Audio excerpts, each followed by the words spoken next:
Hello, and welcome to the Public Square, a show that explores the issues of public affairs and religious liberty that affect our lives. I am your host, Paul Goodridge, and I serve as the Public Affairs and Religious Liberty Director for the South Central Conference of Seventh day Adventists, located in Nashville, Tennessee.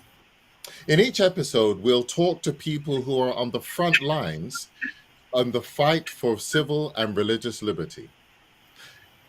My goal is to inform about issues that affect everyday lives, ignite meaningful thought and reflection, inspire my audience to action, and integrate faith principles in how we relate to others. Today, we're going to talk about the changing landscape of secondary education. We'll explore the growing preference for certifications and apprenticeships over um, diplomas and degrees, and the emerging trend of entrepreneurship. We'll also examine the role of traditional education in an increasingly non-traditional world. We're going to suggest ways that we can navigate this changing landscape. But before we go into the show, I want to encourage you to subscribe to our show. I want you to share this link, let others know that we are on. Like us, whether if you're joining us on Facebook, and just share, click the link in terms of YouTube, so that our subscribers can grow and so that we can share these informative episodes with others. And so, without further ado, I want to thank you for joining us, and we'll meet in the public square.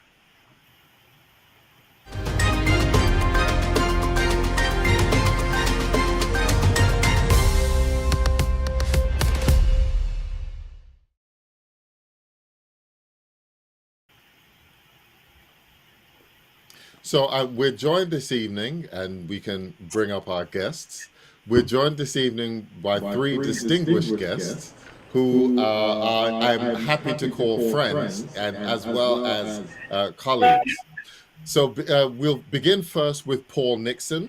Paul has served as a high school vice principal and administrator, as well as an educational consultant, a college professor, and is the founder and co-founder of three small companies, including Virtual VP, which is an education consulting company designed to help educators in a number of ways. So, Paul, welcome to the public square. Thank you for having me. Next, we have Carlita Mells. Carlita has worked for 27 years in the Florida public school system as a um, as a professional school counselor in elementary school, middle school, and high school. She brings a wealth of experience and expertise to life options after high school.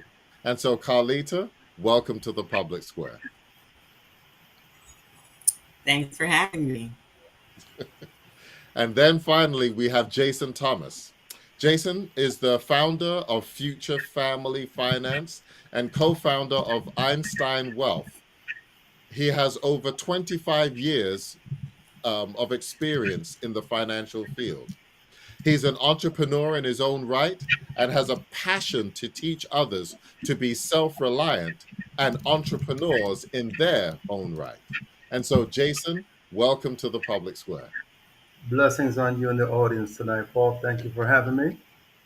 You're welcome. You're welcome. Well, I must say, I'm excited about the show tonight because it's a topic that I know is near and dear to each and every one of your hearts. And it's a topic that I must say kind of touches me in a particular way at this point of life. If you may know, and for our viewers, you may not know, in a little bit of personal touch here. So I have two children. One, a son who is a college graduate and who's working in the field of film and television. And I also have a daughter who just finished her freshman year in college. And this idea in terms of when my daughter graduated high school last year, and the question was, well, what are you going to do next, or what are you going to study next, or what are you going to major in? um, there was uncertainty in terms of what those options were or what he was going to do. And I'm a firm believer in not necessarily pigeonholing people to one particular thing, and understanding that different children, different individuals have different personalities, different gifts, skills, abilities, likes, and dislikes. And so, especially now as we are in this graduation season, and individuals are looking to go to whatever that next step is. I want us to talk a little bit about what those possible next steps would be, because I know this can be a confusing time. And then you get a job in your field and you kind of just move on from there. And that's kind of how we traditionally have done things. Um, and I've had a lot of students actually in my career on the secondary on the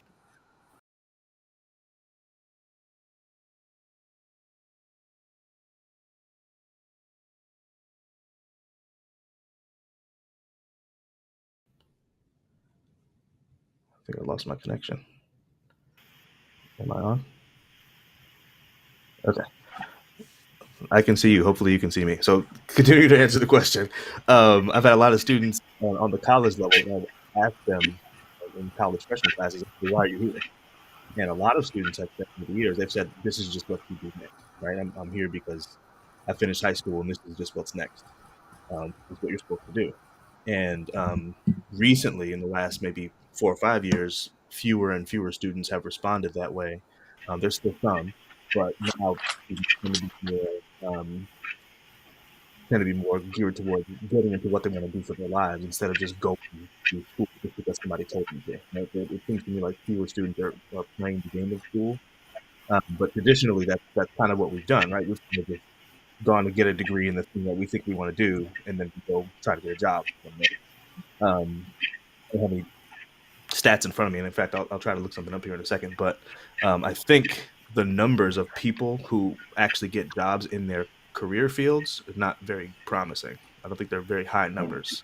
And again, I don't have the data in front of me, but for me, I know a lot of people who work in careers, not just jobs, not just like some throwaway job, but like they've been working in their career 20 years and it has nothing to do with their degree.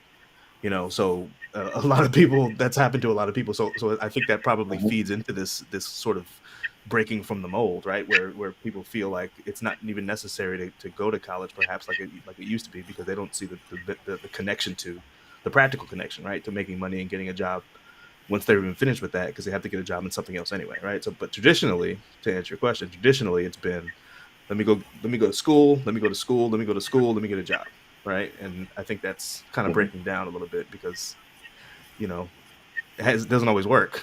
It doesn't always work that way. And then we see a lot of people who go alternate routes who are extremely successful, right? Just Mhm. head and shoulders above anybody that we even like any of their peers, and they didn't go the traditional route. So there's that's happening as well. I think that's contributing to the change. Okay. So, Jason, I know that your experience kind of is a little bit of both, because you did go to school, but if I understand correctly, what you're doing now is not what you went to school for. Is that correct?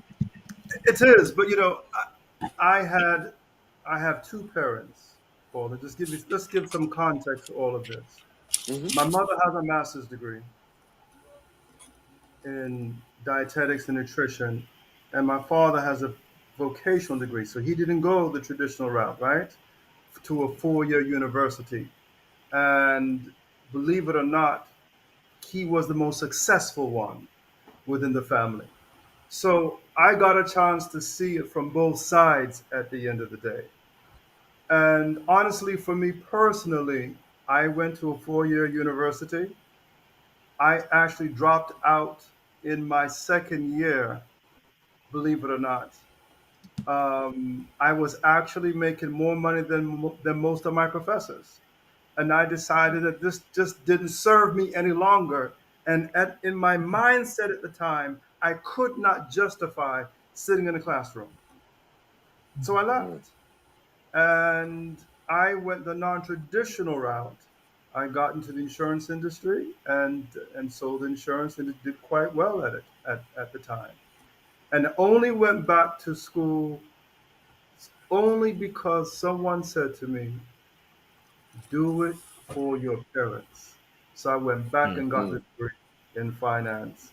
And in all honesty, it was the best thing that I did at the time. So my route initially was very untraditional, but there's a lot of stories I will give tonight. We're at the very beginning of this call, of this podcast.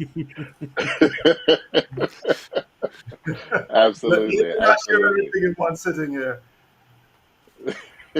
No, no, we'll have time to get there. We'll have time to get there. Can I Carlita, jump in there for a I second? yeah, please.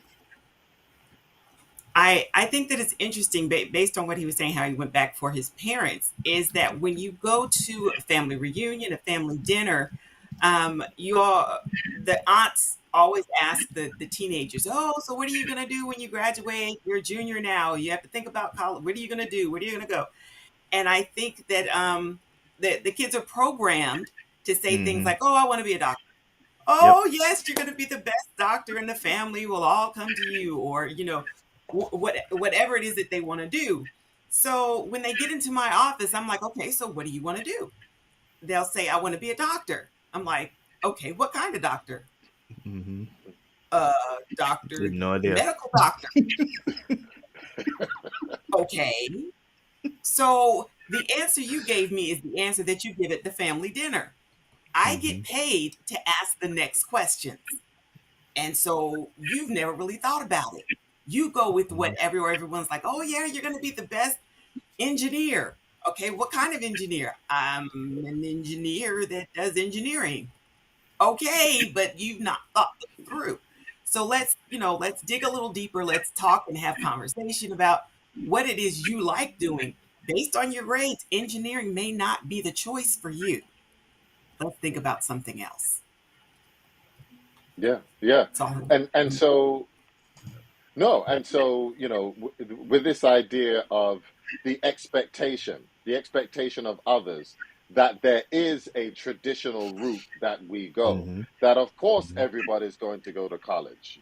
It doesn't matter what, and especially, I guess, Paul, how college is set up. It's like, I know traditionally, or in the past, your first couple of years, you were expected to try to test everything out to find out what you wanted to do. And then once you get into maybe your junior or senior year, you would then specialize and major. But I know that's also kind of changing a little bit. How have you, because right now you serve as a college professor, how are Mm-hmm. you seeing that within the classroom in college and within freshmen and junior, sophomores and juniors?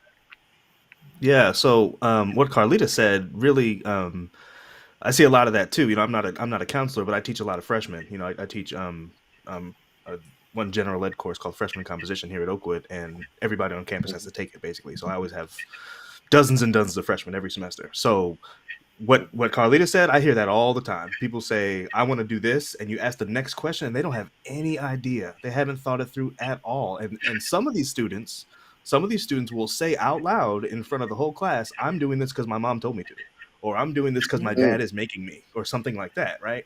I had a student last semester who was studying biology, and he or she, I don't want to give away any details, this person said that he or she was doing it because their parents wanted them to, right? And I said, do you even like biology? And she said, I hate it. She is a girl. She said, I hate it. I can't stand it. I was like, what are you doing?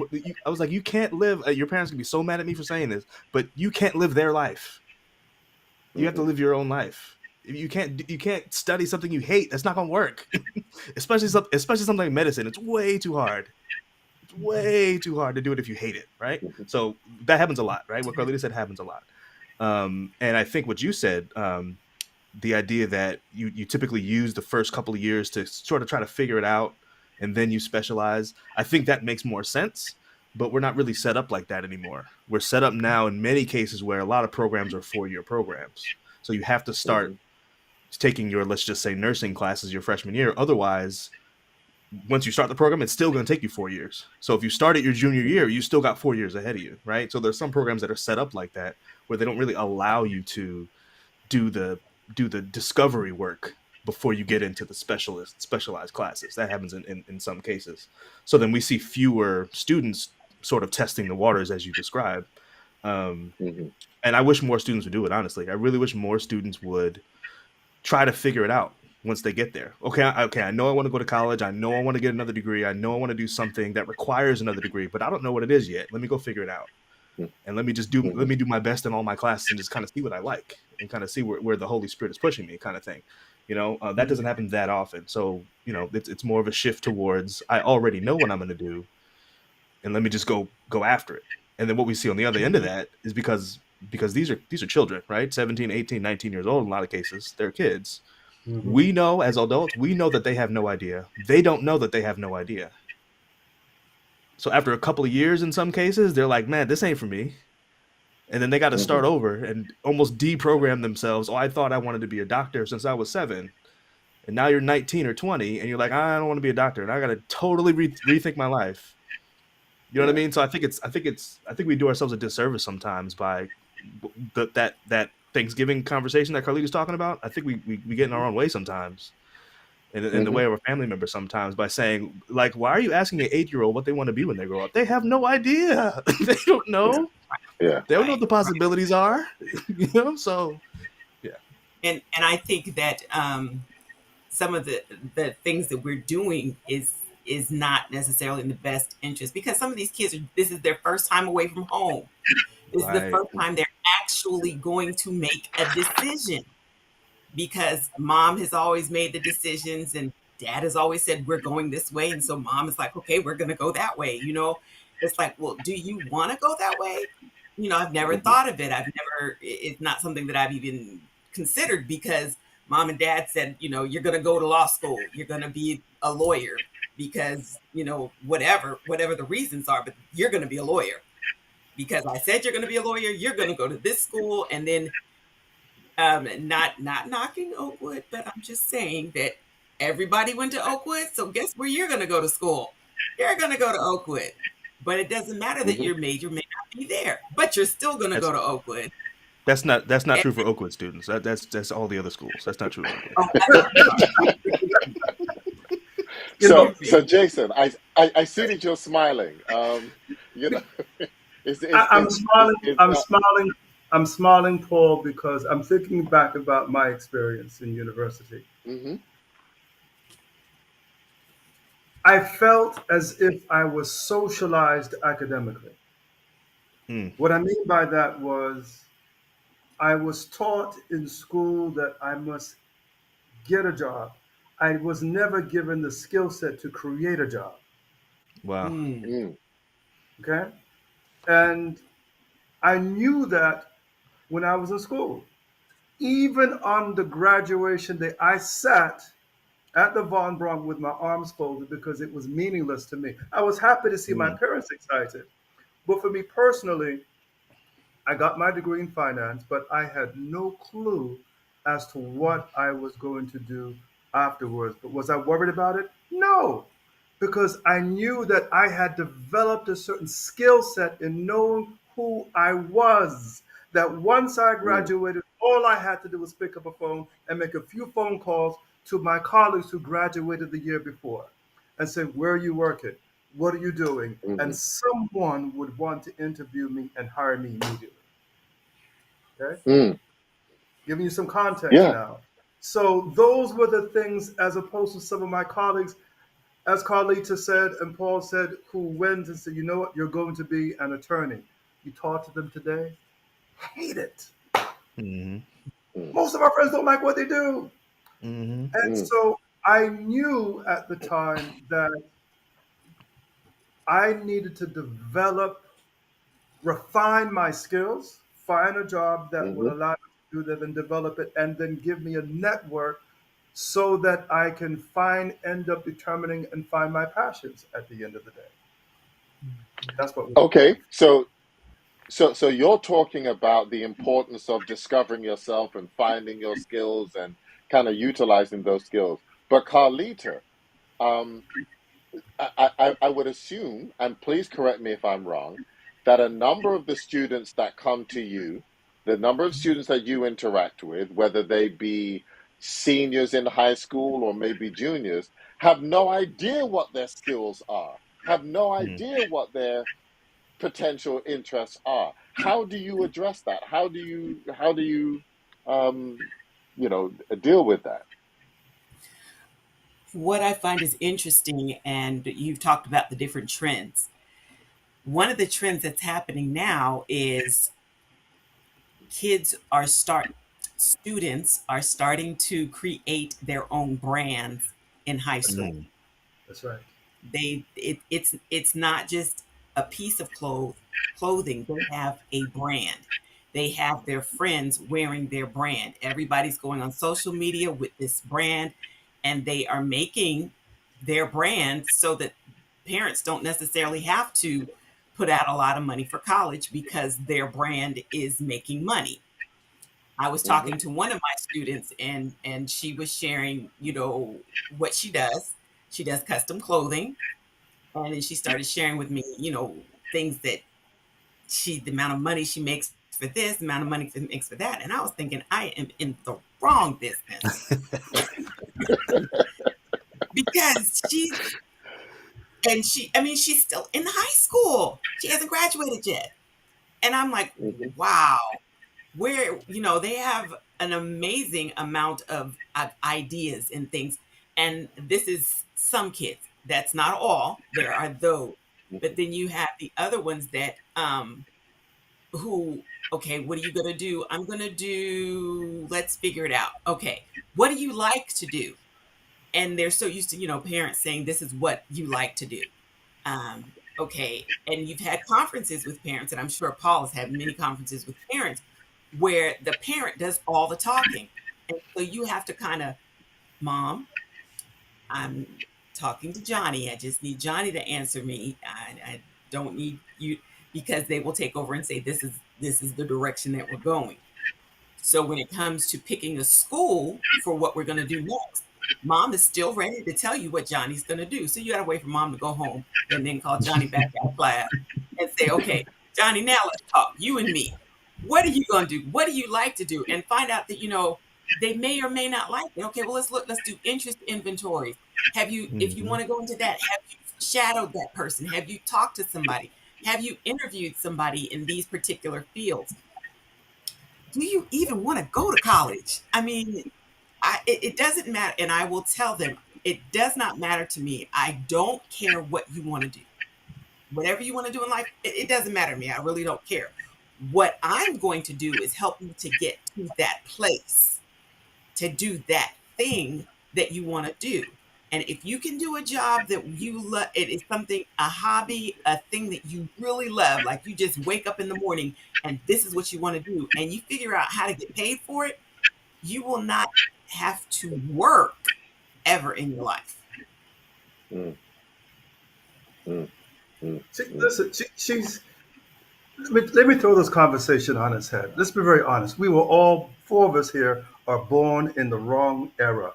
We should have been born in 2000, sometime like that, where we have TikTok, where we have Facebook, social media. None of us, let's be very honest, we did not have social media in our classrooms, did we? It Hmm. just didn't exist. True, Nope. And true. so Nothing.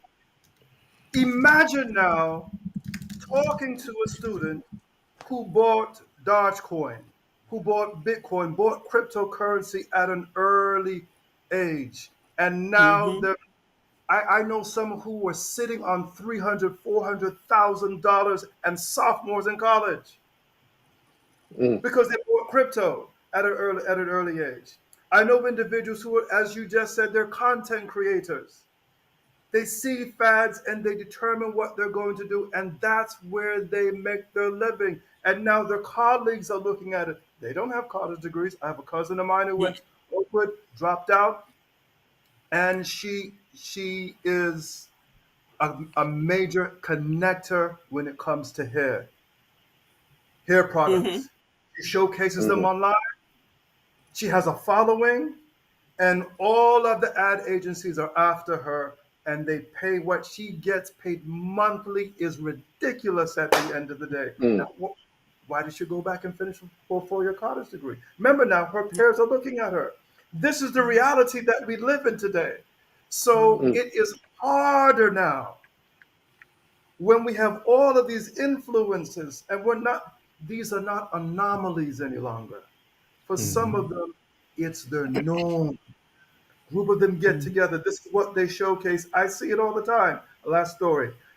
Just the other day, one of the largest YouTubers in Africa, and I'm going to say the whole continent now, and it's specifically West Africa. The number one YouTuber in West Africa is a guy by the name of Woda Maya, if any of you follow him. Okay? Woda Maya was a gentleman from Ghana who left at an early age, one of the first in his family, went to China to pursue an engineering degree, got the engineering degree, but needed to be able to take care of himself because the scholarships would not work for him. So, you know what he did? He took a camera, and all he did was just show how Chinese reacted to a black person in public. He would walk into a Mm. and he would capture he would capture this is what he would do. And he did quite well at this, but he said, you know, at some point in time, I'm going to graduate. What do I do next? Went Mm-hmm. back home after he graduated. Listen to this now. And decided, realized that there was a vacuum as far as how the continent of Africa was portrayed. And Mm. decided to take his camera and go around to almost all the African countries and showcase it. And he has over 1 million subscribers today. Just Mm. came to Jamaica 2 months ago, and when he got here in downtown Kingston, the bus drivers were honking at him as he walked the streets of Jamaica because everybody follows Walter Maya. Mm. Had him over a house for dinner, and he said to me, Jason, this is the best thing I've ever done in my life in getting into social media. He says, who would have thought I'm no longer pursuing. I got the degree because that's what I thought I wanted to do, but I don't care for it. This is my passion. Left from my house, jumped on a plane, and went to Guyana to be the prime minister there in Guyana, and then Barbados before he came back to Jamaica again. He says I would have never done that with my engineering degree. It's a different world. So, Paul, how do you have freshmen sitting in front of you in that same kind of situation?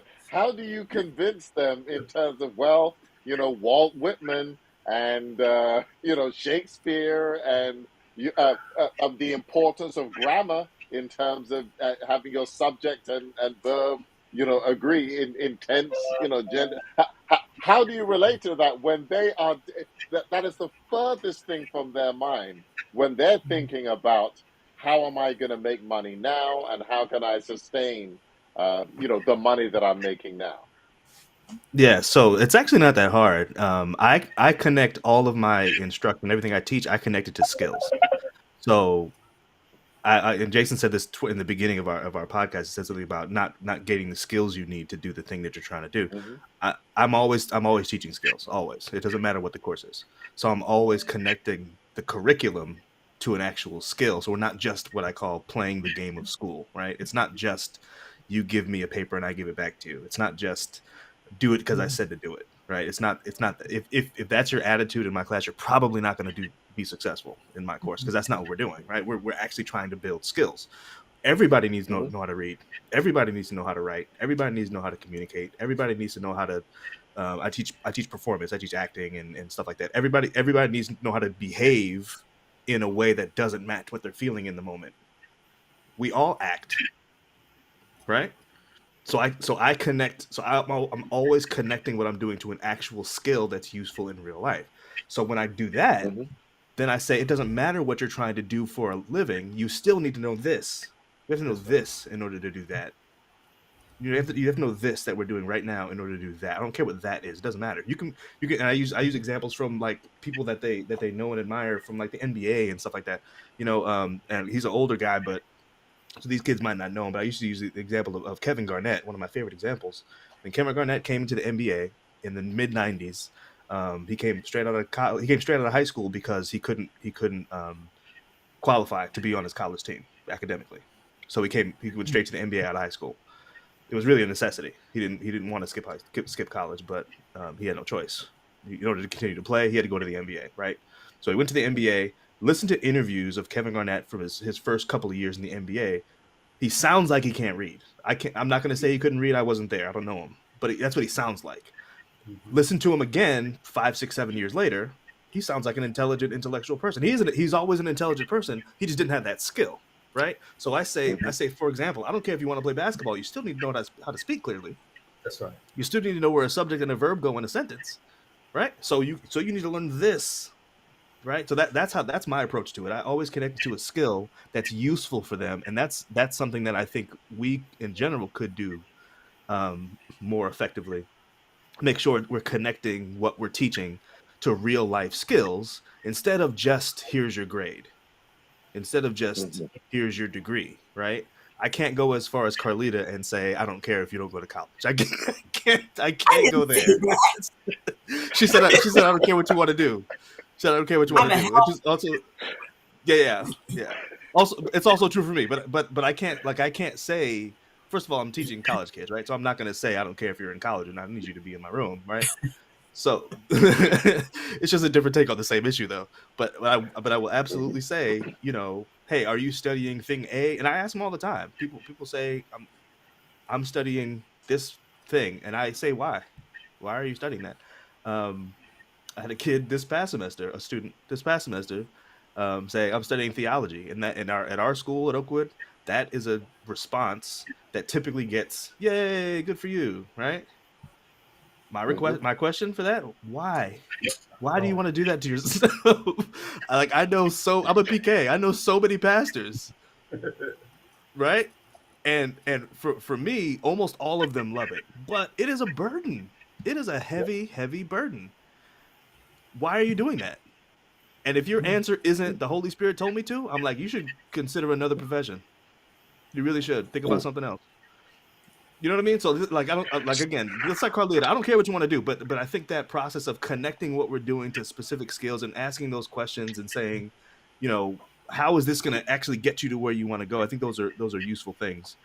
Um, I Okay. looked up that stat I mentioned really quickly. That stat I mentioned earlier about people that don't use their degrees. There's an article from the Wall Street Journal, February 22, 2024. It says about 50%, about half of the current workforce aren't using their degrees. So that's a big Right. number. Yeah. Yeah. So I do want to let me just pause here a little bit and encourage those of you who are watching. If you have any questions, please feel free to put your questions in the chat, and we'll be able to respond to as many of them as we can. But I do want to say here though, um, yes, we've been in some ways talking to students, talking to teenagers who may be trying to figure out where they want to go and beginning to lay out some frameworks to consider within this. But then there's also the parents who um, have grown up with a certain mindset in terms of things need to be done in a certain way, and they are pushing, if not for the their child to go to college traditionally or to follow a particular route, but they're at least pushing for their child to do things in a particular way. How can we what can we say to those parents where there's a clear disconnect between what they are pushing their children to do, if not necessarily a major, but at least a particular route, and what is happening in terms of the trend within education and also employment? So, Jason, you're working in the world of finance, and you talked about, on the one hand, you were doing finance without necessarily having the degree, but then went back to get the degree, which in itself now talks about the importance of adult education. But where is that fine line between I can still be successful without the degree, but then the degree is beneficial? What would you say in terms of that phenomenon? Okay, so it can be a fine line. Going to university, going to college has its benefits. And let me share a few. And this is what I share with a lot of individuals. Number one, honestly, I did not go to school to get a degree. I went to school for the network. Mm, That's what I went to school for. It's the network.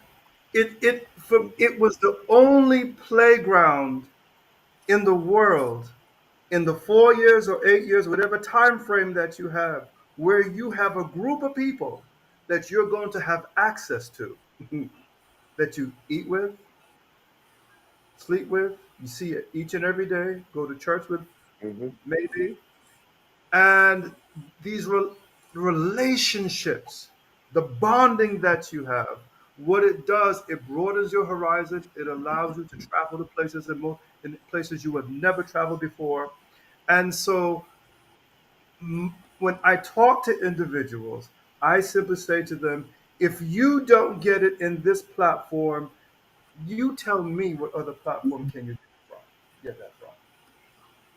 mm, And in the process of being there for that time frame, of course, the degree comes along with it, right?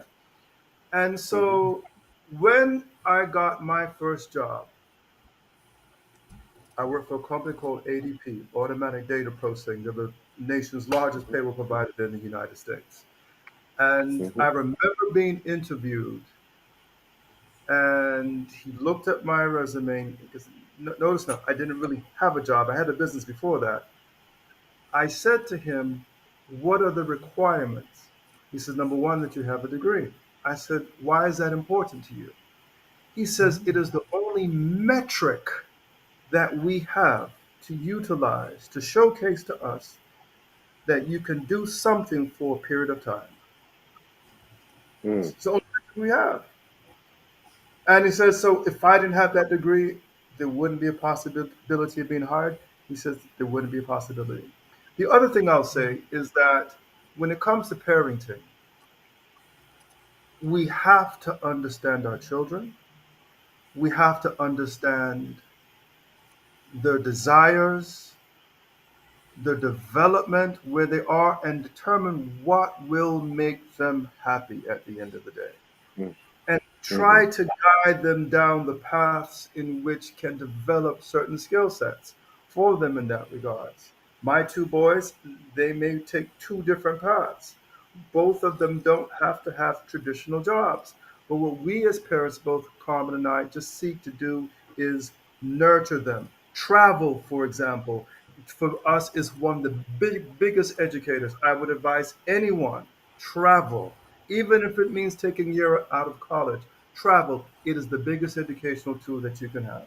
And by doing that, it will help develop your character, develop parts of you that you didn't even feel existed. Imagine going to a country in which you don't speak the language and see how you handle mm, yourself in that environment, right? You're vulnerable all of a sudden. See, you're not used to that if you're traveling from Atlanta to DC for the weekend and go down to South Florida. But no, you jump on a plane, go to Portugal, and where they speak Portuguese, and then see how you can manage that environment.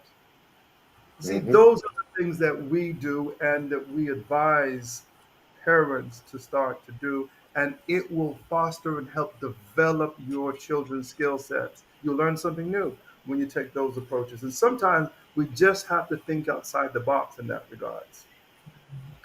mm. He So, was Carlita, talking about how? Yeah. that untraditional moment, and there are kids now that are doing the gap year, and the parents are okay with the gap year, That's right. and um, that's fine. It doesn't matter to me if that's what you want to do. So when you come back, what are you going to do? Are you going to hmm figure it out during that gap year? Um, are the scholarships that you have, are you going to be able to hold on to them through that gap year? But yeah, it's travel, like he said, get the backpack and hit the Swiss Alps kind of thing. Yeah, I think it's great. And from the generation before us, like my dad, his goal was for us to see all 50 states. So for us, that was the travel, because life was a little different at that time. And now, like you're saying, you're going all over Africa with your kids. That is amazing. That is, I mean, they're doing things that eh, kids their age are just not necessarily doing. Some of those kids may Hmm. not have even come out of that city that you live in, and for That's your right. kids to be all over, that's amazing. That's amazing.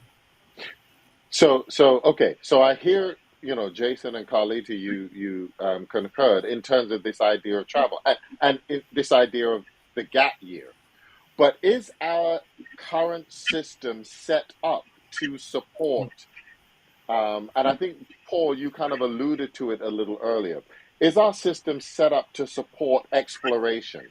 Is it set up to support um, um, taking time to discover yourself, or are we getting more and more pigeonholed? Because if people are leaving high school and taking a gap year or two, then now you're messing with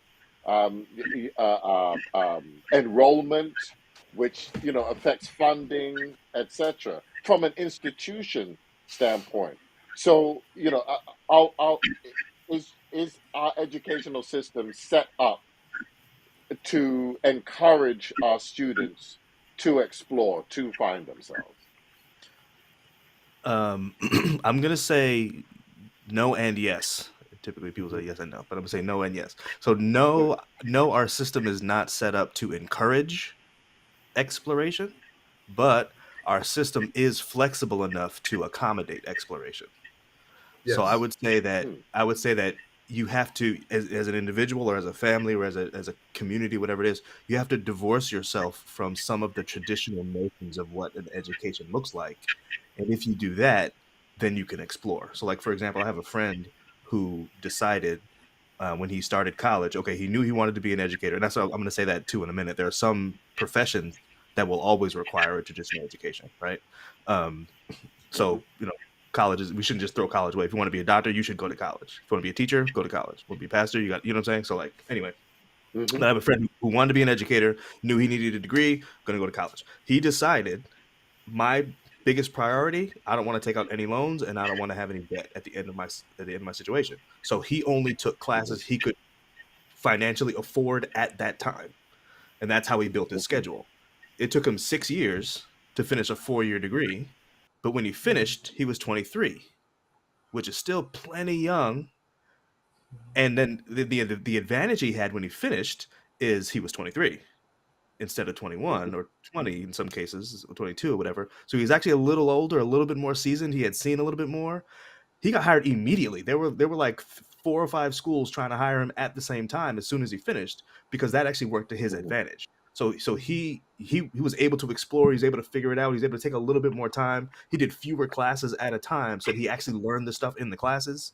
See, a lot of times we're Hmm. like we program, college 4 years, college 4 years, college 4 years, right? So then we take as many classes as we need to take to finish in 4 years, and we don't actually prioritize learning the information and building any skills.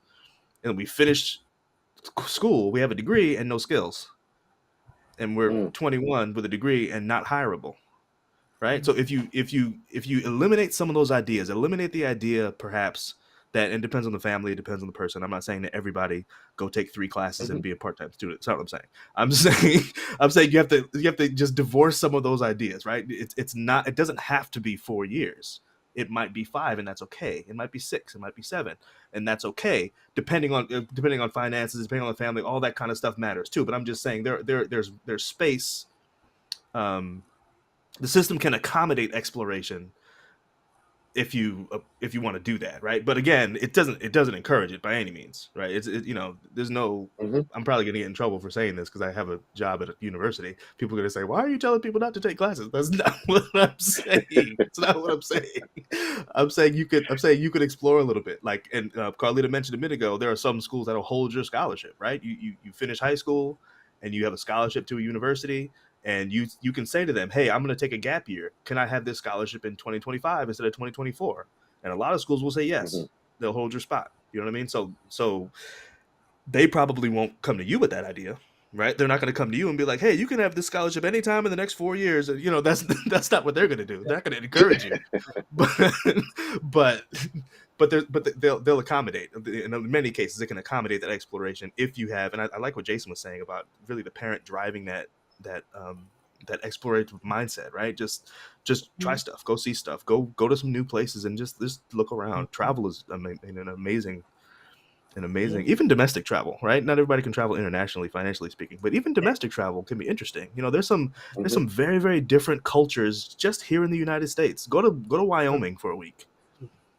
Go check out North Dakota. No, I'm serious. Like if like Jason Hmm. said, if you go from Atlanta to DC, he's absolutely right.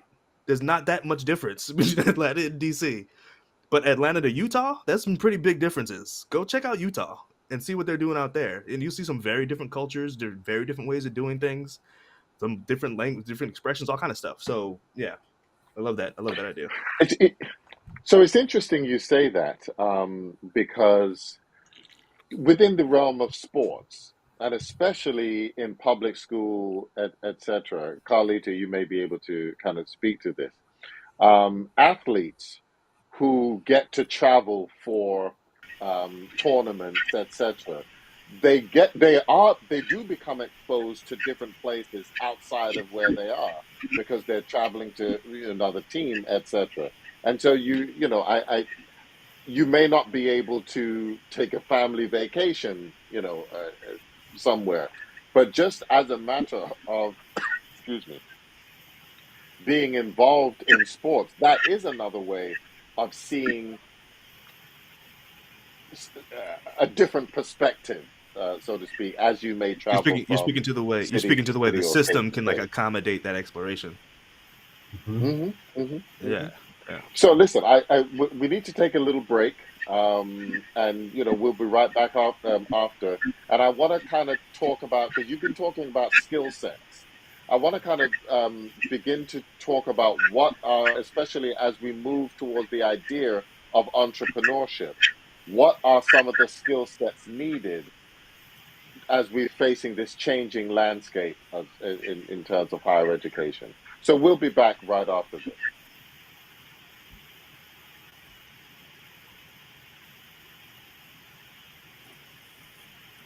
All right.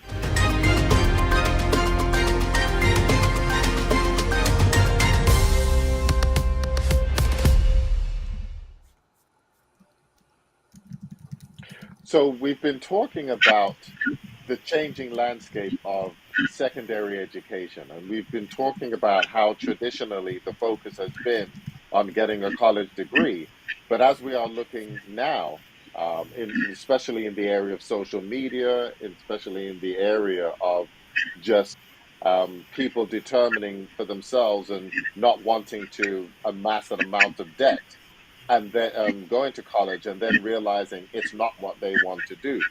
Um, we want to kind of talk a little bit in terms of skill sets that are needed, not just for entrepreneurship, but just for life in general, and just in terms of whatever the job field that one may want to go to.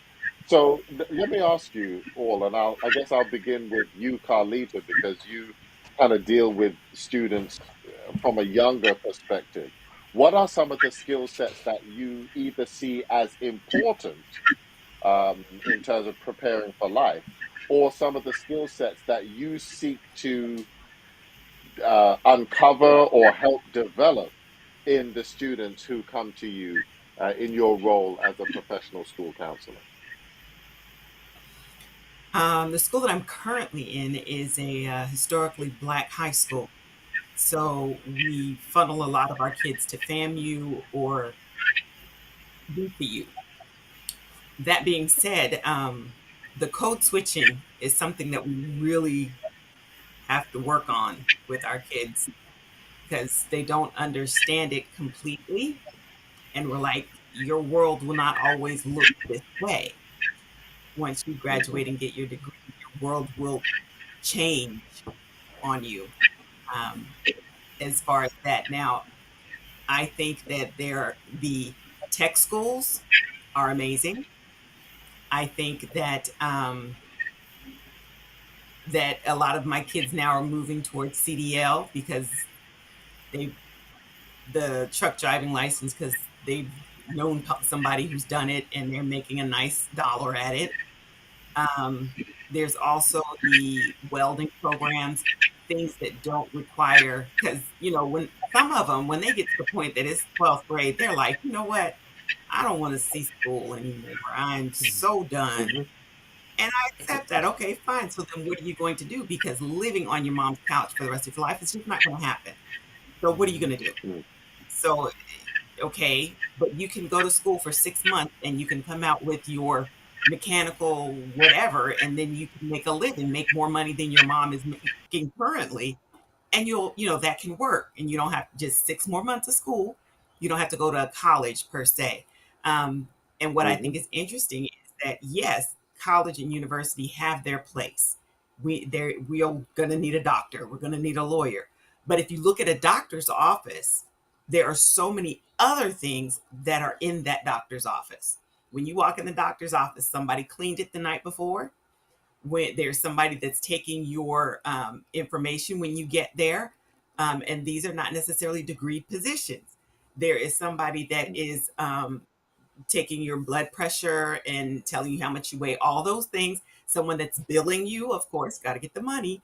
So there are non-degreed positions even in professional life. So even if you don't want to be the doctor, there's so many other things that you do that you can get a degree in, that you're not in school for 4 years, 8 years, whatever, and then spending the next 30 years of your life paying back on your student loans. That's up to Mm-hmm. you to decide if that's what you want to do. In addition, I know it's sometimes controversial, depends, but there's the military. The military is an option. Depends on, what you want to do. And I have shared with them, okay, so I want to be a chef. Okay, if you go in the military as a chef, you spend the next 20 years becoming a chef. They paid for all the licensing and everything that you want to do. And then when you come out, you can be a chef at another place where you can command your salary. I guess a chef wasn't a good one, but more, I guess, in business and engineering.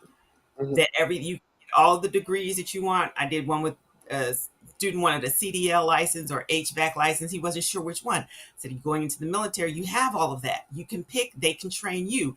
You don't have to decide, do I want to do this? Do I want to do that? You can do it all, and the military would pay for it. Then when you come out, you could make a lot more money because you have all these certificates for you to decide. Again, I'm not judging. If that's what you want to do, that's what you want to do. I think that we need to have more of the support kind of jobs, kind of schools connected to the universities in our denomination, Mm-hmm. because we Mm-hmm. don't have I, that. Go ahead. no, I'm looking at a comment. I'm going to ask if we can put the comment on the screen. It says, how can we help our children? Kimberly is asking, how can we help our children realize their dream and also ensure that they will be self sufficient? I think as parents, we have great concern that dreams won't produce self sufficiency. Would somebody want to look to address that question? You gonna talk, Jason? I got it. I look like you about I to say told you something. start first, Paul. I'll follow Yeah. behind you. We both paused looking at the other one. You Um, did. You did. so that's a really good question, and I think it's really really important. I'm glad you asked that, and it's something that we deal with very very specifically um, at the freshman level. And again, I'm not a counselor, but again, I teach a lot of freshmen, so I do counseling related stuff a lot of times. But that's a really really important question. How do I know I'm going to make money from this? Right? How do I know this is going to translate into dollars? It's a very practical question. I think there's two things you have to keep in mind. One is, and we haven't mentioned this, I don't think directly so far this podcast. I think we have to be very deliberate about being obedient to the Holy Spirit, right? I think we have to. I think we have to give our students the freedom to be obedient. So then, um, if we direct too much, if our voice is too loud in the ears of our children, they can't even hear God talk to them because we're just in their ear all the time. Mm, We have to give them so in order, and that leads to self sufficiency too. We can't be their sufficiency and then expect them to be self sufficient when they leave our house. It doesn't make any sense. We have to let go a little bit. We have to give them the freedom to be obedient or disobedient. Like they have to be mm, free to make some of those mistakes. And of course, we're going to be their parents. We're going to be there to protect, so on and so forth. I'm not suggesting we let our kids go to jail. That's not what I'm saying. I'm saying we have to give our students we have to give our students freedom to be able to be obedient, right? So if a student is like, if our kid is like, I feel like the Lord is telling me this. Let's explore that with them. Let's teach them how to mhm, pray that through. Let's teach them how to find God's will for your life. Let's teach them some of those very practical spiritual skills. And I think in some cases we don't do that because we don't have them ourselves, perhaps. But that can help us too, right? That can help us build those skills for ourselves. How do we become more dependent on the voice of the Holy Spirit in our own lives? Let's help our students, our children, figure that out. And then once we're clear that God is telling them to do the thing, we don't have to worry about them. We don't have to worry. We don't have to worry about anything. He said it to go do it. Whatever. Let the chips fall where they may.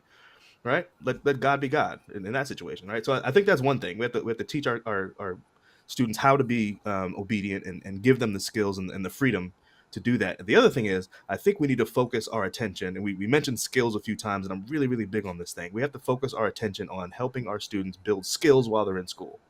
Right. Don't mm, just get the grade. Yes, get the grade, but don't just get the grade. It's not just the grade. mhm, We want you to learn the thing, learn it so you can use it. It's about building skills. People who have skills are able to do things once they leave the house, right? So mm, that, mm, that's a really big part of being self-sufficient once you leave, excuse me, once you leave mom and dad's house. Do you have the skills to right. do the thing? So many students, high school and college, I've seen march across the stage and can't do anything. They don't know how to do anything. mm, A students got a bunch of A's and no skills. Happens all the time. I have students that I mm, receive in my class, and I teach writing, teach freshman comp, and I say, "Hey, have you ever done this? You ever done that? You ever done this? You ever that?" And they're like, "No, I've never read anything like that. I've never done research in my life. What did you get in high school? What were your grades in English? Oh, I got A's. How'd you get a bunch of A's and you haven't read anything or written anything? You don't know what a sentence looks like. You know what I mean? So I'm saying for parents, mhm. don't just take a grade and be like, "Oh, my kid is doing great." No, are you building skills? Do you know how to do stuff? That's the Okay. thing that's going to help them be self sufficient once they leave our house. So you keep talking about skills, and Jason, you have alluded to this idea of skills. Tell me specifically what skills I'm gonna give it to are you. vitally important to be able to be successful in life, either as an entrepreneur or in your job where you're working for a company or working for somebody. I'm going to say something that many of you will look at me crazy when after I say this. I've got two boys, 15 and 10. I want my kids to fail. I want my kids to fail.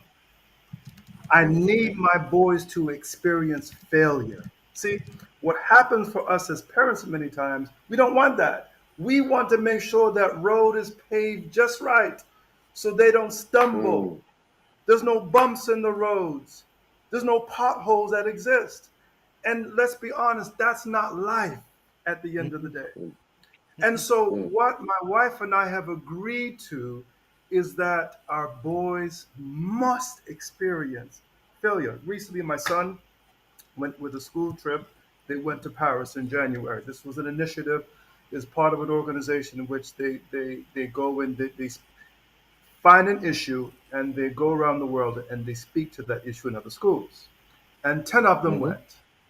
Gave my son his own debit card. first time Mm. traveling on his own. Uh And I oh. gave him a budget. Okay? I said, son, you don't spend more than this per day, more than 100 US per day. And Is that this must is cover, this a horror story, Jason? this must cover, Is this a horror story? no, it's not. Who is that? Okay, all right, good. All right. No, no, no, no. Breakfast, lunch, and dinner. Okay? And he went out with his friends and they went out to the type of restaurant they went out to a restaurant that actually served the best type of beef in Paris. So you know that Hmm. the price tag for that is upwards of 75, 18, $90, right? He spent Hmm. that in one sitting and did not have anything left at the end of the day and called home and said, Daddy, I need more money. Now, mind you, we're putting $100 on his account every day. And now he just reached, this is what he did. And I said, son, you're over the limit. And so he was looking for the funds the very next day, and it wasn't going to be till that evening before we put money on. His mom, of course, wanted to put the money on. I said, no, don't do that. And it forced him all of a sudden now to realize the error of his ways. You know what ended up happening with him? He found a grocery store next door. He went to his teacher and says, can I go here to the grocery store? I need to buy a few things with what I had left. And he was able to cook his food in his apartment that they had. The only student that did that. The teacher said to me days later, do you know your son? We learned something about him. He's the only kid that can cook, number one. He was the only one that improvised when he had a hardship because we heard that you were not sending him any money. And he realized that the peer pressure that he was given, we would not allow that to dominate his life. So, 3 or 4 skill sets he learned from that one particular event. That's Mm. the kind of stuff Mm. that we teach our kids at the end of the day if you want them to succeed. Because let's be honest, for those of us that are entrepreneurs, there's feast and then there's famine that There's comes. famine. Oh. Am I right about that? And we talk about the feast all day long, and but we don't talk about the famine that we experience as entrepreneurs. It And we gets have to ugly. get out there and improvise. Hmm. Those are the skill sets now that we have to teach our kids. Mm. Creative problem solving. Mm. Creative problem solving is the probably the most valuable skill that I've acquired that has enabled me to enter entrepreneurship. I never wanted to be an entrepreneur. I kind of don't want to be one right now. Like it's not really, that was never, it was never my goal. It's never my goal. But I started this company, Virtual VP. I started this company because of sort of an approach to creative problem solving. There was a gap that I saw within our education system, and I was trying to fill the gap as an administrator. The solution didn't exist, and I said, well, let me just make it. Let me just create it, and that's how my company came about. And now we seek to solve this. We seek to fill this gap. I got that from school. I got that from Mm, sitting in a classroom that I hated and having to pass the class. A teacher I can't listen to talk anymore who won't stop talking. That I got to pass. I got to figure this out. Creative problem solving. I have to figure this out, right? So, and again, like Jason said, sometimes and my parents were really good at this, at letting us fail. Oh, they were really good at that. Sometimes we have to not go talk to the teacher for the parent for the kid. Tell him to do it himself. Tell her to do it herself. You go have a conversation with your Mm. teacher. Coach him, right? Hey, go talk to go talk to your teacher about these things and mention these things. But you do it. I'm not going to do it for you. You have to do it. Mm. So talking to authority, like how do you deal with, because you're going to have a boss, you're going to have a manager, you're going to have, right? Even if you're an entrepreneur, you still have a boss. Your boss is your customer. How do you listen to, how do you talk to, how do you relate to the person who has authority over you? That's a skill you learn in school. Or at least you can and you should, if we give space for it, right? Reading and mhm. writing. I'm super basic. We think we can read and write. Most people can't read and write as effectively as they think they can, and it's extremely valuable. Reading and writing, like reading at a deep level, close reading and rereading. Another one, last one I'll say is rejecting ideas. I think you learn the skill of rejecting ideas in school. Um, I think it was Aristotle. I have it right in front of me. Aristotle said, "It is the mark of an educated mind to be able to entertain a thought without accepting it." Right? Uneducated people, people who can't think for themselves, just take whatever anybody says and be like, "Oh, that was true. Somebody said it is true." This skill is becoming, I think, in my opinion, this skill is becoming more and more valuable as the internet and social media grows more and more popular, right? Because Mm-hmm. now everybody essentially has a microphone, right? Anybody can That's have a right. platform. Anybody can have a platform to say whatever they want, unfiltered, right? So it's like social media is just listening to a bunch of people talk, but it's published work almost. You know what I mean? Mm-hmm. But it's Mm-hmm. published, but it hasn't been filtered, it hasn't been vetted, it hasn't been checked. So you see these memes and stuff, and people are responding in memes to stuff, and like the data's not even true. The stuff you're responding to is not Mhm. even true. So you learn in school how to think that thing through. Okay, this is said. Let me go double check it. Let me go find a reputable source to see if this information is true. Fact check. I saw a Yep. meme. I Mm-hmm. use this as an example in my class this past semester. I saw a meme about Charles Barkley, who I loved as a player. Talking about Charles Barkley was the only player to get um, two triple doubles in a season. And if you don't follow basketball, I don't you know these terms. I'm so sorry, but the only player to get two triple doubles in a season that didn't involve points, right? So a triple double is when you have three different categories where you have double digit stats, right? So you might have 10 rebounds, 10 assists, and 10 points. That would be a triple double, right? And so Mm-hmm. the meme said he had two triple doubles in a season that didn't involve points. That's extremely rare. That means it's like rebounds, assists, and like blocks or something like that. Very, very, very Mm-hmm. rare, right? So the meme is like, oh, Charles Barkley's better than we thought he was. That was the point. I was a fan of Charles Barkley. I love Charles Barkley. Meme is just absolutely not true. Looked it up. He had two triple doubles that season that they're talking about. One of those triple doubles, he had like 34 points. The other one, he had like 28. It's just not true. The data is just not true. But the meme is out there, and people are responding to the meme, responding to the graphic. Oh, this is a cool picture. Oh, wow, Charles Barkley, great, and this thing is true. And now people are walking around saying, oh, this thing is true, and it's just not true. So I'm saying in school, you learn the skill of rejecting ideas, the skill of thinking it through for yourself, and saying this person said it. Let me go check it for myself. So I think those are some skills that are absolutely critical.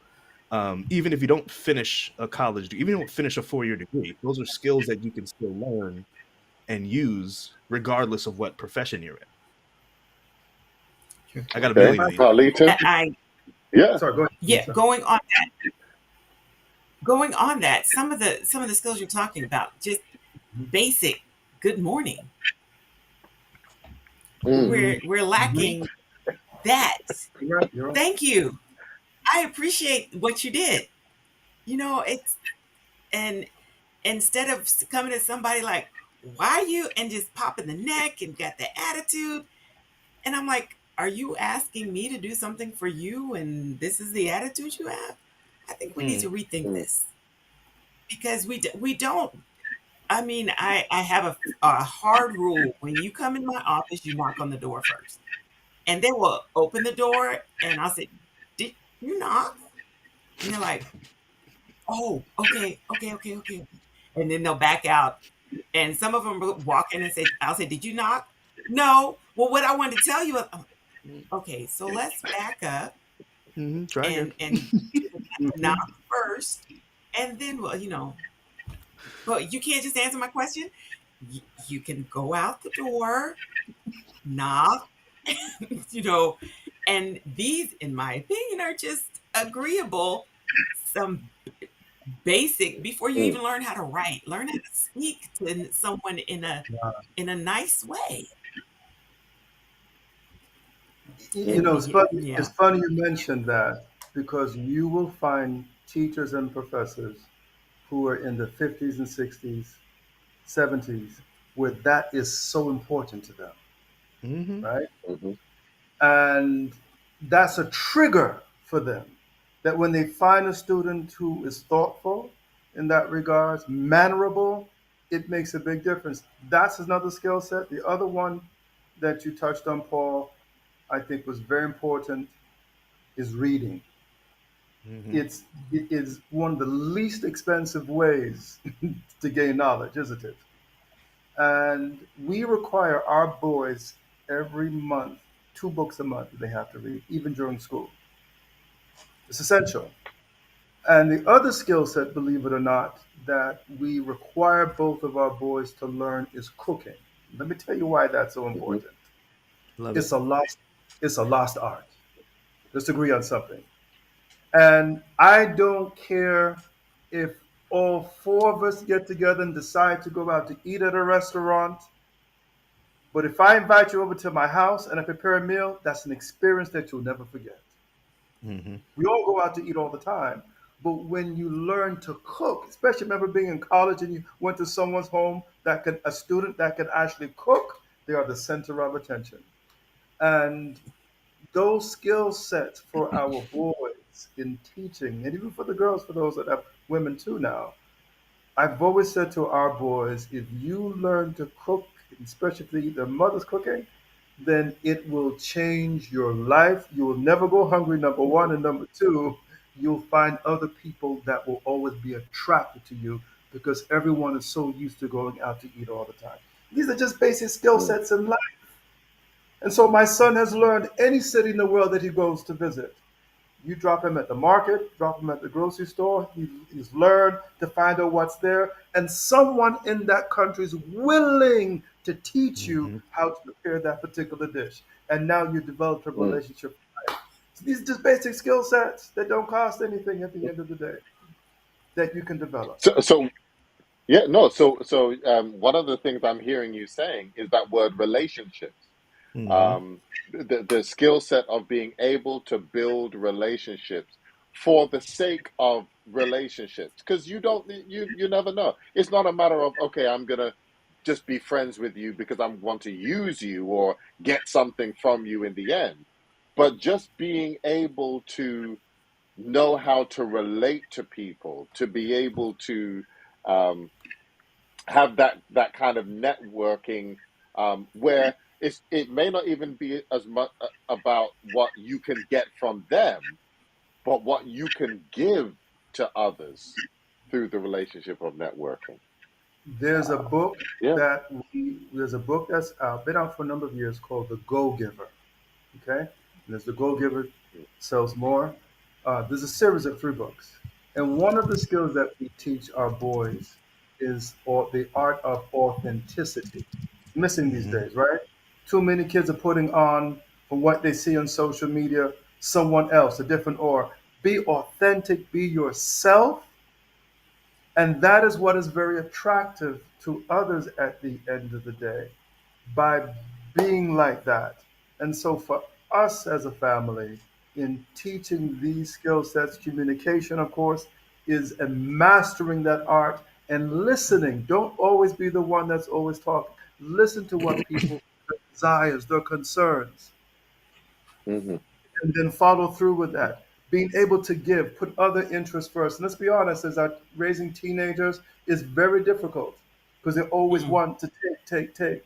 But Yeah. more when you give to others, when you are of service to others and have instilled in these boys, it will always come back to you because of the law of reciprocity at the end of the day. Mm, mm, Those are mm. laws that we have to Wow. learn. Wow. So So as teaching our as we kids the laws begin of to, life, sorry. teaching our kids the laws of the universe is Mm-hmm. essential Hmm. for success. Yeah. Yeah. I hear you about to Yeah. wrap up, so let me just jump in and just say this last thing. So I hear Jason has mentioned networking and the relationship thing a few times, and I want to make sure we just kind of reemphasize that because it's so important. It's so foundational to Mhm. living the kind of life that you want. The people you surround yourself with, and the way you treat people, and the way people you allow people to treat you. Both of those things they matter a lot. You know, we're created as social beings, right? We're created to be in pairs and threes and fours and fives and groups. That's where we thrive. And for Hmm. me, my closest friends are friends I met in college, which was going on 30 years ago now. And at this point in our lives, like we call each other uncle and all this kind of stuff. We're like brothers. I went to visit one of my friends recently. He introduced me around his office as his brother without a caveat. He just said, "This is my brother, Paul. We're not brothers. We're Mm, just friends." But Hmm. we've been friends so long that he's that's just like, right. "This is my brother." So now he's got an office full of people who think that I'm his brother, and I'm not going to correct them because I am. You know what I mean? Like Hmm. that's the value of this thing that you do in college, and it might be the most important thing. Honestly, it might be the most important thing you can do on a college campus is get to know people and build those relationships. Yeah, yeah. So I'm going to ask each of you, um, what advice, what would you give to students, to teenagers, to high schoolers who are getting ready to graduate high school, going into whatever the next chapter is, whether it's technical school, whether it's learning a trade or a vocation, whether it's perhaps going into the military or college. What would you um, say to them? And then what would you say to their parents who either may have a tendency of wanting to steer or wanting things to be a particular way. So each of you, and I'll begin with you, Carlita, especially as you deal directly with high school students and potentially their parents who may come to you and saying, "Well, I want my child to do X, Y, and Z, etc." What would you share with them as we look to navigate the future of education and the future of um, higher life after high school. So life after high school is also life after high school for the parents, Hmm. the empty nest syndrome. And some parents fear that. What is my house now going to look like with, these people gone to the military or gone off to college or university? So yeah, it's okay if you can stay in this city, wherever the city is that you live, and go to a local school, and then you can stay here. And I think some of that has to do with parents, um, and not wanting to detach from their kids. I am a proponent of whatever you do, get away from your parents for Hmm. that 4 year period. In what, if it's possible for you to do the 6 months, do the 12 month for that trade, for that vocation, and then move away. Um, because it forces everybody to grow up. Um, when I left home for the first time to go to school, it was 22 hours from my home to my school. So my parents couldn't say we were in the neighborhood and just wanted to check in on you. It couldn't Mm, happen because it was a 22-hour drive. So in doing so, things where it's like, okay, I need that extra $5 or I need this or whatever, you got to figure it out because you're on your own. In the same way, the parents are like, oh, what are we going, what is this? What are we going to do with this? We don't know. Do we turn the bedroom into a gym? Do we turn it into another office? Do we turn it into it, with today's society an Airbnb?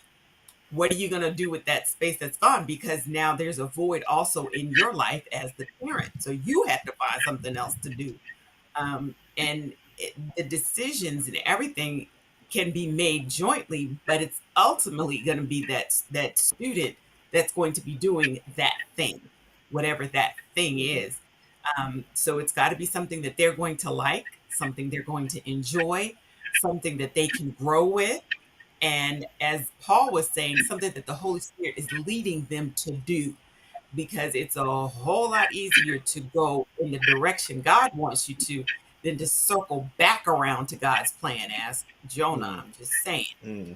Hmm. mhm, So that's what I guess I'm saying for everybody. Everybody's got to grow up. Everybody's going to your relationship is going to change because that person is no longer a child per se when they get to that point. They're now an adult, so you have to treat them as such, but then they have to be prepared for that thing. So if you come back home after college, you need to have a plan because parents then decide, okay, well, we're going to charge you rent because you're grown now. So things are mhm, changing. Um, can you borrow my car? Sure. Are you going to put gas in it?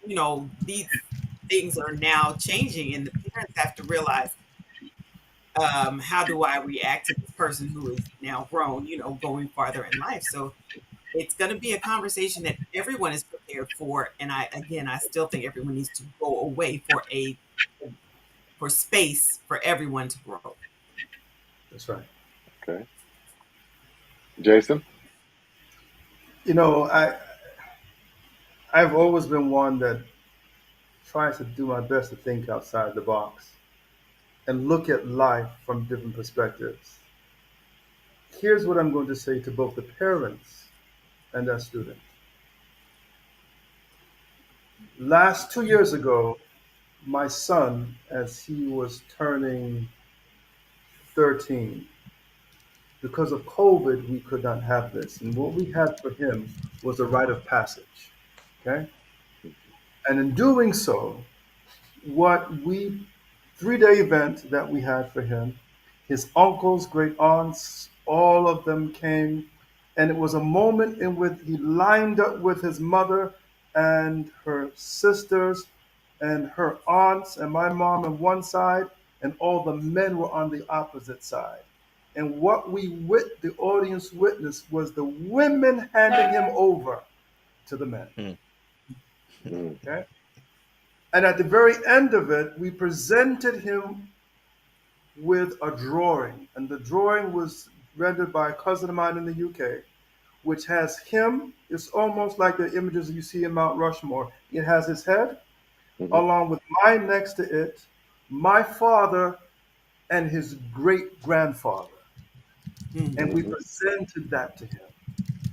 Why do I say that? What's important for our children is giving them a foundation of who they are. They need to be centered in life to mhm, understand where they come from. If you come from Alabama, for example, there's no way that you could not have gone to South Alabama and gone to Africa Town. I didn't know about that place until I left Alabama that even existed. mm, If you live in the Caribbean, then you should be able to discover your roots. Very, very important. Why is that important for children? What it tends to do, it centers them at the end of the day. Every other group does that. Imagine come from and a group of people or families of different generations in which all of the family members are politicians, or as you mentioned, some of them are doctors, then you walk into that. When Quincy Jones found out, for example, when he did his DNA test and he was on the show with the PhD out of Harvard and found out yeah. his root Henry Thomas Gate. Yeah. that he came Henry from Thomas Gate. are a group of people who are musicians. He couldn't believe it. And so Mm, those are the things that are important for us in centering our kids. Number one is parents. They need to be able to assist in giving them that, because what it does at the end of the day, Paul, is when those kids are in a dark space, in a dark moment, they have something to fall back on. When they are in prayer with the Holy Spirit and they're guided by that, and then they can reflect on their ancestor, what they have done in their past, it gives them the comfort of knowing that there are those who have accomplished this for them and they can move forward in life. That's essential for wow. them. Okay. And Paul, we'll end with you. All right, so I'm going to give a very specific piece of advice to students in a second, but first to parents, I'm going to say you got to let go. It's kind of sort of similar to what Carlito was saying. You have to give them space to fail, as Jason would say. That word might be a little harsh for some parents, but you have to give space for them to make mistakes. You really do. You have to give them space to make mistakes. I'm going to call you out here, Pastor Goodridge. When I was your son's high school vice principal, Hmm. we had a conversation. I'm sure you remember this. We had a conversation because he wanted to do something and you guys weren't so sure. And we sat in the office and we talked it out. And we're like, and you guys were like, yeah, Hmm. but what about this other stuff? And he was like, no, this. And eventually you guys were like, hey, if you feel like that's what God is telling you to do, who are we to stand in the way? Right? Essentially. It was like, Hmm. do what you got to do. And now he's doing his thing. He's thriving in that same field. He followed through Yeah. with it. He's thriving. He's very good at it. First of all, Mhm. very good at it, and having a great time and thriving. So I'm just saying, there's something to be said for giving our young people the space to Mhm. explore, right? And of course, with their parents, right? So there's always going to be boundaries. There should be boundaries are appropriate.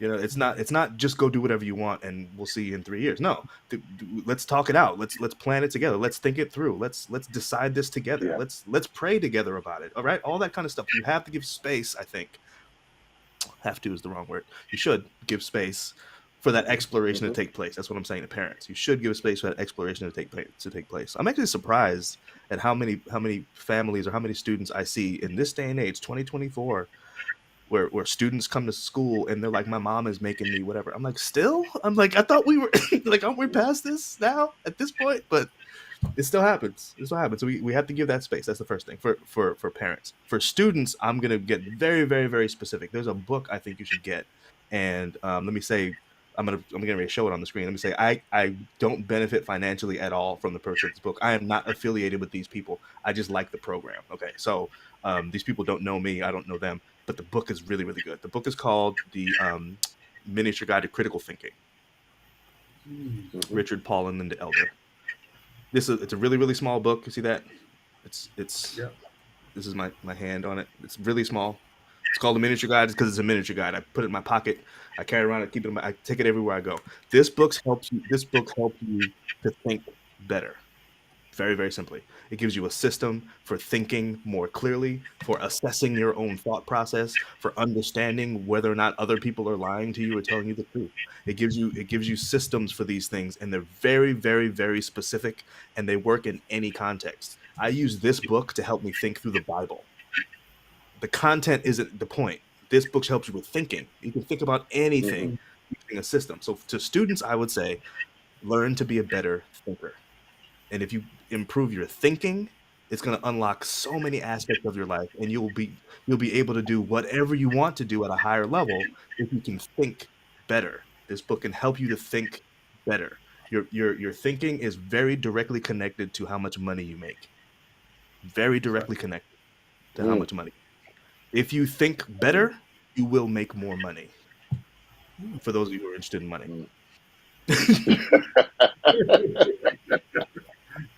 Well, I think that is a perfect way to end because ultimately this whole thing about college and education and life after high school, everybody is looking to, I shouldn't say everybody, most of us are looking to make money and as much money as we can, and hoping to do it in something that we love, something that we enjoy, something that we're good at. And so Mhm. I want to thank each and every one of you. I've really enjoyed the conversation. I've learned a lot myself. Full transparency, some things that, you know, I can say, yeah, we did, with our kids, and some other things that we're kind of, um, discovering and growing through now. One thing I will kind of say this. Um, I have never felt that everybody must go through one particular vein or one particular thing, and especially with my kids in terms of, um, that they have to follow necessarily a particular path, because I'm not good with my hands in terms of plumbing, electrical, carpentry, or whatever. And so I'm paying good money for other people to come and fix things. But if you have a good mechanic, if you have a good electrician, if you have a good plumber, these individuals who know what they're doing, who are not going to charge you $20 for a $2 part, but who Mm. are fair and who are skilled.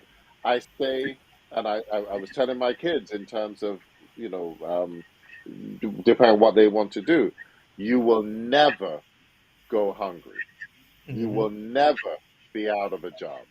If you decide to go into a vocation or a technical school and you're using your hands as opposed to academic, you will never go hungry if you are skilled, if you are fair, and if you are honest.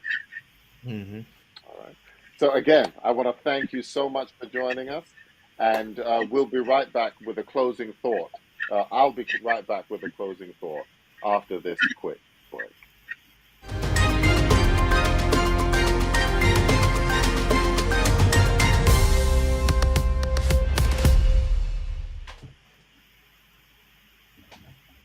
So as we close this show, and as we are going into the graduation season, uh, it's important that we help our children, help our parents, as even our parents, kind of guide through this changing landscape. And if there's anything that we recognize is that while the world may be pulling or pushing in one direction, we have to be willing to stand with conviction to go in the direction that God wants us to go, that will align with our values, that will align with our skills, that will align with our passions, that will align with our God given abilities, and that will bring glory and honor to God and be a help and a benefit to others.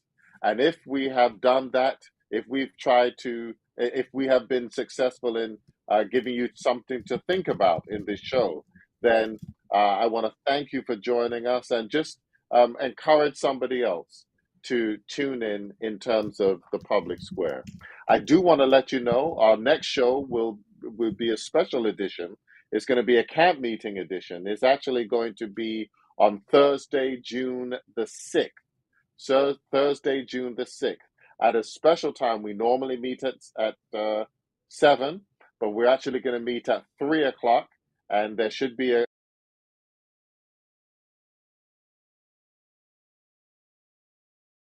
depression and suicide. What are we missing?